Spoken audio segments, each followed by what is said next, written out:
سوالات کا سلسلہ شروع کرتے ہیں اور عالمہ صفا فاطمہ میں چاہوں گی سلسلے کو اوپن کیا جائے اور آپ سے ہی سوال پہلا شامل کیا جائے. دیکھنے میں یہ آتا ہے عام طور پہ مشاہدہ یہ ہے کہ قومی اور ملی جب کوئی تہوار آتا ہے، اسپیشلی انڈیپینڈنس ڈے جب آتا ہے، تو گاڑیوں میں تیز آواز میں میوزک لگایا جاتا ہے یا جناب بائکوں سے سائلنسر ہی کو نکال لیا جاتا ہے، اور یہ جو فضا میں شور اور جو نوائز پولوشن ہوتی ہے، اس حوالے سے حکم شرع کیا ہے؟ بسم اللہ الرحمن الرحیم. اسلام ایک امن پسند دین ہے، اور ظاہر ہے کہ اس امن کو نافذ کرنے کے لیے بہت سے حقوق اور فرائض بھی ہم پر عائد کیے گئے ہیں، اور ان فرائض اور حقوق کی ادائیگی کے لیے یہ بھی لازم ہے کہ ہم ایذائے مسلم سے بچیں. جہاں تک حقوق اور فرائض کی بات ہے تو حضرت سلمان فارسی رضی اللہ تعالیٰ عنہ کی حدیث پاک یہاں عرض کرنا چاہوں گی. نبی کریم علیہ الصلوۃ والسلام نے اس سلسلے میں آپ کی تائید بھی فرمائی.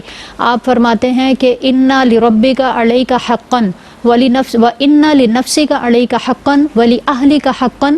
عَلَيْكَ حَقًّا یعنی اللہ کے بھی تم پر حقوق ہیں، اور اسی طرح تمہاری اپنی جان کے بھی تم پر حقوق ہیں. وَلِأَهْلِكَ عَلَيْكَ حَقًّا اور تمہارے اہل خانہ کے بھی تم پر حقوق ہیں. اور پھر بیان فرمایا فَأَعْطِ كُلَّ ذِي حَقٍّ حَقَّهُ، ہر کسی کو، ہر ذی حق کو، ہر حق والے کو اس کا حق ادا کرو. نبی کریم علیہ الصلوۃ والسلام نے اس کی تصدیق بھی فرمائی.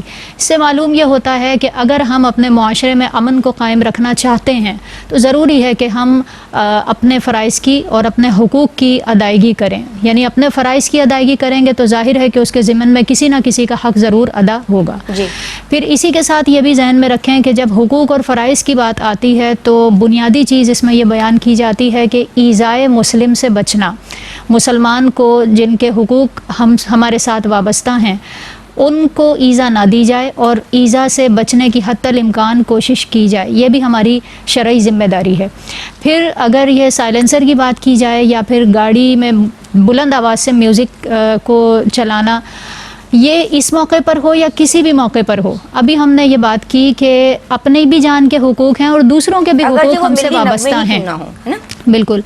اچھا، اب یہ دیکھیے کہ وہ آواز جو آپ سے بہت دور لوگوں کو ایذا پہنچا رہی ہے، وہ ظاہر ہے کہ خود آپ کی سماعت کے لیے بھی شدید نقصان دہ ہوگی. تو یوں پھر نہ صرف دوسروں کے حقوق پامال ہو رہے ہیں بلکہ آپ کے اپنا جو اپنی جان کا حق آپ پر ہے وہ بھی یہاں پر حق تلفی ہو رہی ہے. لہٰذا اس سلسلے میں ہمیں خیال رکھنا ہے کہ ہمارا دین اسلام ہمیں جو پیغام دے رہا ہے وہ یہ ہے لا ضرر ولا ضرار، نہ تو خود نقصان اٹھاؤ نہ دوسروں کو نقصان پہنچاؤ. تو یہ خوبصورت تعلیم جو ہمیں دین اسلام نے دی ہے اس پر عمل کرنا ضروری ہے، اور اسی کے ذریعے ہم حقوق کی ادائیگی کر سکیں گے. تو معاشرہ امن و سلامتی کا گہوارہ بن جائے. اسی کے ساتھ میں ایک اور بات یہاں عرض کروں گی کہ ایک کوشچن یہاں یہ ذہن میں آتا ہے کہ جب ہم آزادی کی بات کرتے ہیں، جب ہم یہ بات کرتے ہیں کہ ہم تہوار منا رہے ہیں اور ہم خوشیاں منا رہے ہیں، تو ظاہر ہے کہ یہ اللہ کی نعمت ہے جس پر خوشی منائی جا رہی ہے.